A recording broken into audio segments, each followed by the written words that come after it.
back to him. If he has an objection, he has 14 days to indicate so. If he has no objection, 7 days to indicate so. I think that that's where we are. Parliament should transmit the bill, warts and all, irrespective of whatever drama may have conspired. Parliament has done its job because the act of a rescission of a passage of a bill is alien to our standing order. Everything that we do in this house, Parliament is a house of rules. If it was, respectfully to Mr. Speaker, it's not a house of appeals, it's a house of rules. And so if there's no rule in the rule book that gives us room to do what he wants to do, I'm saying that there's still a room in there. The presidency can come back to us and say, Parliament, reconsider 1, 2, 3, and we'll have that debate on the floor and then send it back. And no, not after a bill has been passed. No, but once the bill, if you read the rules of the House, after third reading, Parliament becomes functus officio. Parliament has no role again to play. So once the bill, after the third reading, that's it. We have to transmit it. Let's transmit it. Let the presidency come back to us with any challenges that they have. If they have, the Speaker can share with the presidency any further challenges that he has, if he has, and let Parliament reconsider. But that's the only route I see here for any reconsideration to happen.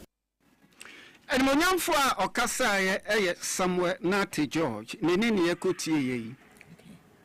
Oswafwa Oshe Abefo in some Samdo, or yes, somewhere Nati George, or that to go there, or in chair. Pornography from Yanamba Ban and Yanamba Barama, Washano, or in chair, or Butchum Capede. Say answer na yanamba ban wabakodono just say ekita identity card answer na etum ebe room.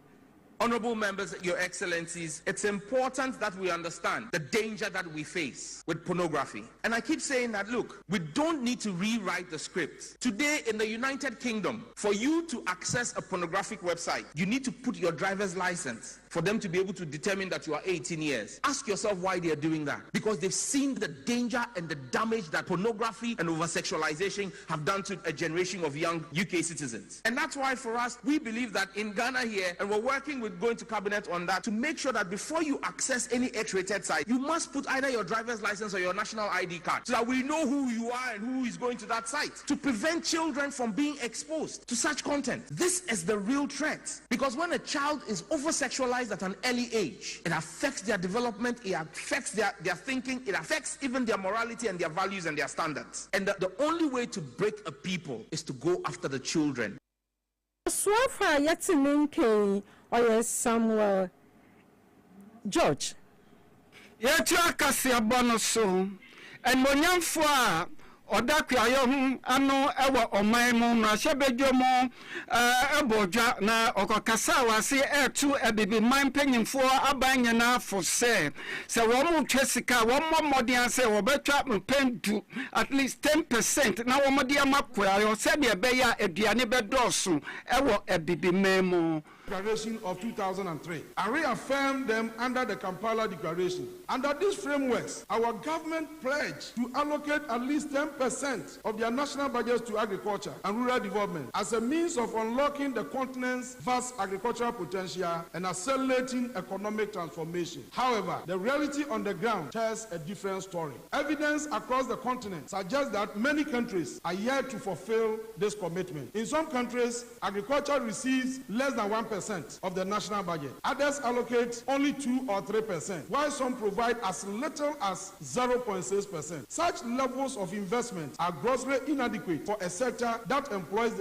the majority of Africa's workforce, feeds our population, and holds the key to industrialization, poverty reduction, and economic growth. This is where African parliaments must rise to the occasion. Parliaments have a constitutional responsibility to exercise oversight over public expenditure and government policy implementation. They must hold the executive accountable and ensure that the promises made to African citizens are translated into concrete budgetary commitments and measurable outcomes. Parliamentarians must demand answers when agricultural allocations fall below agreed continental targets. They must scrutinize budgets, monitor implementation, and insist that agriculture receives the attention and resources necessary to drive national development and rural development as a means of unlocking the continent's vast agricultural potential. Prior to ni and Monyamfwa Eric Opoku. Yo, one some fufumu. Honorable Faustina Apia, or your MC, or Obuasis are to go there. oncher obeyi mpata a owo oboaso a onsisi ye no obeyi na obotru na refi ho ma krom ha ayefefefe o containers abaya dia sabi ha yekuro no pam nti said ya na yesi kan no assembly members and assembly so ba beji permit so ope baby I do containers ya be ma baby asabi emfa to rentem bia ma emfa how bia ma but ya ni nkofo honorable members na ye adwuma obi be ko honorable me kuna wu me bewu me pe baby de me containers si on hwe o ehfa na wanya fa container no koti so nti most of the problems ya ni assembly members ni nyina no na ye kom obi okwa na wakoye no so me na me de man nti but this time when you basic to it you can ya me market remove into baby ya remove bia no this month ya you be nyina through the help of NADMO me nyina ya cabo me nyina of course ensure better the asisi kwan akoye nyina betimi akofa nsem bebre dia ba containers asisi kwan into no with NADMO and assembly ya nyina ya be cabo not this month ya June ya you container bia nsi ye bia efuro and no kran putting the first thing you be kan aye asana subsequent ones and so ya account. Yo, nipa yeti ninzi ye Honorable Faustina Love owo oboase na yeti ninkin. Yo yati akasi abono so yade moko takwa nsio kese bi ato ama nkwala etro wasi wo mo sohwe ewo takwa school entumi antro enonti assistant headmaster ayafreno ne dindi Emmanuel Abando ena ochreche ni Peter Kanga akasa afa ho se wo mo bre ya pa ansa na nkwalai entumi enchro nti wosre aban se obebo modin se obetumi aye bibi afa ho se ne be ya nsuo yiri amene wo mo biom mo mayenti nene. It was around 5 when it started raining, and we didn't expect that. We're not expecting that it was going to be like the way we have experienced this very morning. Because you can see that those of us who are the southern part of the school, every place was flooded, and even to the extent that some of the we had to call the fire service, and I understand NADMO was also around. Some of the teachers had to be evacuated from their rooms. But this is a perennial issue, and we've been talking about this very issue for a very long time, and I'm expecting that this time around we have to look at it in a way that we found a final conclusion to this very issue. I'm hoping that the government will try and then ensure that all the drainage systems are resorted, and also you can also see that one of the factors is as a result of this galamsey which is going around this very place. So the galamsey we have to bring to an end of this galamsey activities. Now with that, I think the problem will be resolved. Okay, Mr. Shan. Just this one around 5 o'clock when it started raining. What happens mostly is that after the rains have stopped, then I don't know, there will be water running from the road, and there's also one at the back from Government Hill. So mostly when the rains have stopped, then you see this water rushing in, and it's got flooded all my room to even above my knee. So after the rains have stopped, then as you can see, the boys came to just help. And what I suggest that the authorities can do is that either they get gutter, very big gutter, at both sides, or that they stop those people. I don't know where they open that water. And Prior to assistant headmaster Emmanuel Abando and Peter Kanga. Yo insuto mo nsam ya na yegudi. Oye insukasi bi a wato e watakrazi mantem. Insunu eyi afa sukupon bi a o watakrazi a nizinizi Installation Technical Institute. Insunu ato ama sukumu ho eyi ama wontu nko school da minti wasra abanide onkohwe nombe ye wonomboa.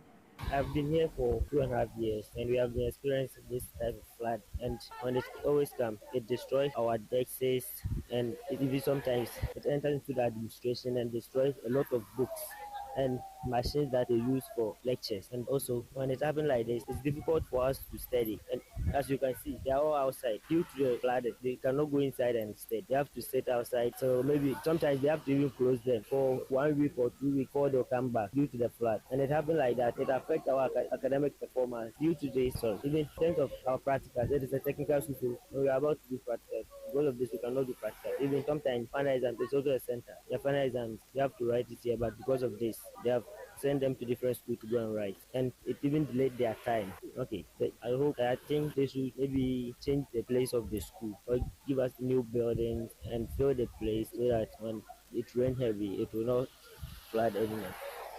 Okay, so it has been a problem since the time I've been here. It's been 10 years now, and we've been facing these flooding issues, and it's quite worrying. Each time it happens like this, the trainees have to vacate school. It affects teaching and learning, and it's a problem. A lot. It destroys our... Yo, school from paying free bin a yatsim one in Z.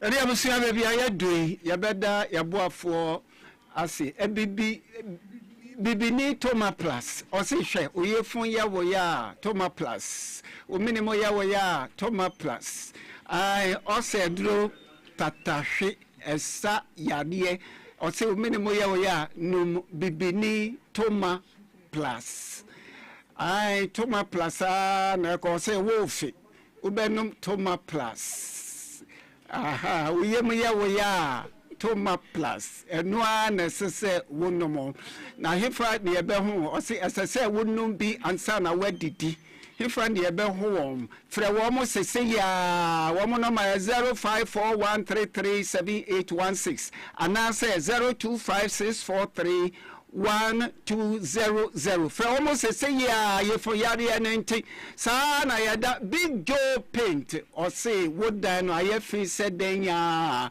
hey Big Joe Paint ahuduo bia ebi wo ho open wholesale open retail wholesale kire se open no dodo akoton ubenya bi wo ho ankrenkre baako akoton ubenya bi wo ho ai open wo ma wo mo number ni 055 7599 133 Big Joe Paint ai ya koso donkwa Areas Teachers Cooperative Union omodie wo mo say wo pese wo seka no edore ma wo ba ho a ebeye kese wo pese upe loan wo pese ubetua school fees ade ya fa seka ho no donkwa cooperative o say se wo ba omo beboa bi ankwekwe to ade wo dwomo wanya business be wonni sika wo mo se bomodia wo mo branches e wo se hwebekwai wa sekropon dia so donkwa Central Market former fishing the corporation and main office near Forestry Commission o see ahanyina ukwa ubenyaska wo mo no mani fra wo mo sese ya 033 222-800. Yagusu abua for say Richland Catering Service. Media me pe bia ni pa me hwe se fufu wo mu ana. Wo mo say hwe jollof no e special, fried rice e special, plain rice e special, tomato stew and tosun kwan, tosu stew, banko ene tilapia, okru enkroma, kokonte sekafo aduane. Benkwa wo mo enkatin kwan so wo mu fufu wo mu.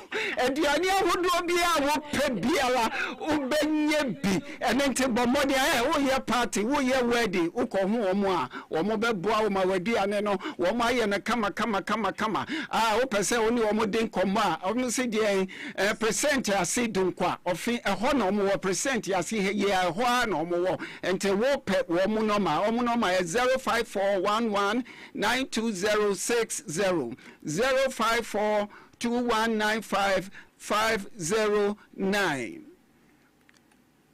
special ice natural mineral water Bella Aqua womo say insopenie nsuo ye enkwa nsuo ma ahoden wo ye wedding wo ye eye wo ye party adie biara wo ye efa nsuo ho no o say wo ba womo be ma obi kama o say ye door to door epon ne pon ano wo pe ba kokora wo hu omo a womo be ye den on be ma wo omo wo Lydia Boche Brew Store and Prince Bar near BOT a honomo and te wopa woman number 0545 805261 0545 805261 Vigo Target Electricals enyinama ahodi eniama o se yeton niama nyina bi yeton bulb kanea yeton adie efa enyam kanea ceiling fan fridge TV door keys china doors building materials niama yedi sidan nyina adie bia wo pe wo kitchen adie bia ye school bag adie bia fa nipa ho a ebua nyina no ye den ye ton bi na baby obehu ye ni opposite old Ayamfuri Park Kesim few steps to Mines Gate of German Road eho ye wo biakesiemu ena ye wo German Road enonte wo pay ye no manie puso ahwane sese ya niama na ya kanyina obenya bi 054 5501710 ena 055 723 5569 enti yadamu ase yaboafo ekase ebo na yedi amamoy nyame enhiramu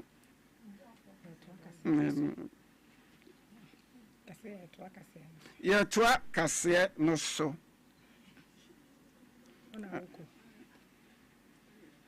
yo ya twa kase bo no so atorancheme esi wo asantememu antoa kromo abawe bi a ose ne die mpra na obetwe keneke amanfo ka Yesu ho asem ye fa Yesu ye ware Yesu ibo nti bi da se ne kunu si wo ko se be ma isi me ko galam si aba o si hwe me nya wo mo be bi akoji we free me samo nti tari ano tari no ho ni o fofia ntoa ta Ewrade Nyankopon aba we yakoto nsuo mu ama wahwere ne nkwa abusua eyawrehosem a atuo manso atoyen ewo manso atakura kromo wo asantememu ena yedi abrewi